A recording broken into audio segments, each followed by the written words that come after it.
Joshimath, the city which serves as Lord Badrinath's winter residence, is sinking.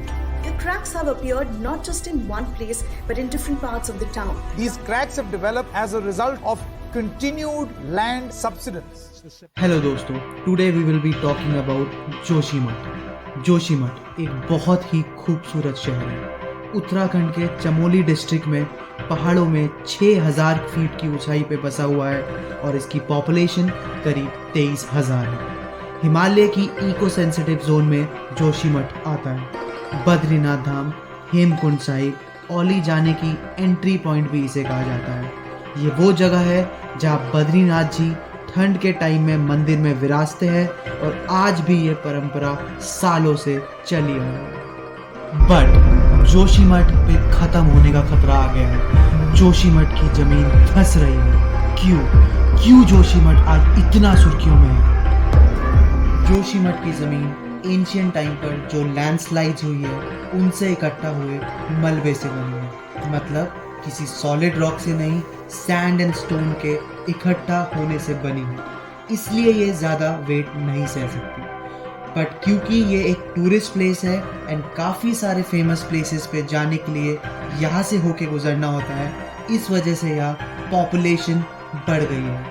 Over population, unplanned constructions की वजह से यहाँ की ज़मीन पे लोड दिन पे दिन बढ़ता जा रहा है। जैसे जैसे यहाँ पे लोड बढ़ रहा है वैसे वैसे यहाँ पे क्रैक्स बढ़ते जा रहे हैं। आने वाले टाइम में हम यह भी सुन सकते हैं कि एक साथ 500 से 600 घर डिस्ट्रॉय हो गए हैं। इसलिए लोगों को वहाँ से हटाना बहुत ज़रूरी है। 1939 में एक बुक पब्लिश हुई जिसका नाम सेंट्रल हिमालय था, जिन्हें 2 स्विस एक्सपर्ट जियोलॉजिस्ट ने लिखा था कि जोशीमठ बड़े लैंडस्लाइड मटेरियल के ढेर पे बना हुआ है।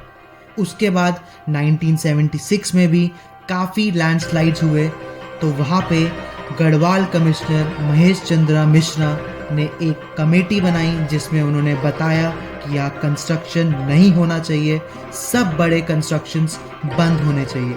बट गवर्नमेंट ने उस रिपोर्ट को सीरियस नहीं लिया और उसको पूरी तरह से इग्नोर कर दिया।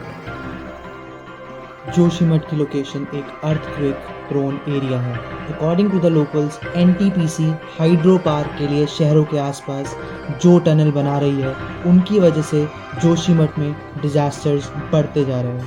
बट एनटीपीसी ने इन एलिगेशंस को काफ़ी हद तक डिनाई कर दिया है। बट अब हालात ये है कि जो अंधाधुंध ब्लास्ट हुए हैं एंड जो अनप्लान कंस्ट्रक्शंस हुए हैं उसकी वजह से लोग अपने घरों के बाहर आ गए हैं और रो रहे हैं कि अब हमारा सहारा कौन बनेगा। हालांकि गवर्नमेंट कह रही है कि हम आपके साथ हैं, लेकिन लोगों के इमोशंस जुड़े हुए हैं अपने घरों के साथ, इसलिए वो आज भी वही रह रहे हैं उसी दहशत के साथ। हालांकि ऑल वेदर रोड का बनना भी ज़रूरी है और वो समझ में भी आता है क्योंकि उत्तराखंड चाइना से बॉर्डर शेयर करता है, तो इंटरनल सिक्योरिटी एक बहुत बड़ा फैक्टर है। इसके लिए इस रोड की ज़रूरत है और 4 धाम की यात्रा करने वालों के लिए भी एक सुरक्षित और आरामदायक रास्ता चाहिए। पर कुछ सवाल और मन में आते हैं कि इन सब के बीच जब सालों से लोग रोड से ही जाते थे तो नई रेलवे लाइन बिछाने की क्या ज़रूरत है? क्या ज़रूरत है ऐसे डेवलपमेंट की जिसमें पहाड़ काटने पड़े, ब्लास्टिंग करनी पड़े? क्या ज़रूरत है ऐसे प्रोजेक्ट्स की जो मासूम लोगों से उनके सर की छत छीन ले, जो लोगों से उनकी ज़िंदगी भर की जमा पूंजी छीन ले? इस वीडियो को मैं इन्हीं सवालों के साथ एंड करना चाहूँगा ताकि आप भी सोचें और मैं भी। कुछ तो रास्ता होगा इस डिस्ट्रक्टिव डेवलपमेंट से सस्टेनेबल डेवलपमेंट तक आने का। उम्मीद करता हूँ वीडियो आपको इन्फॉर्मेटिव लगा होगा।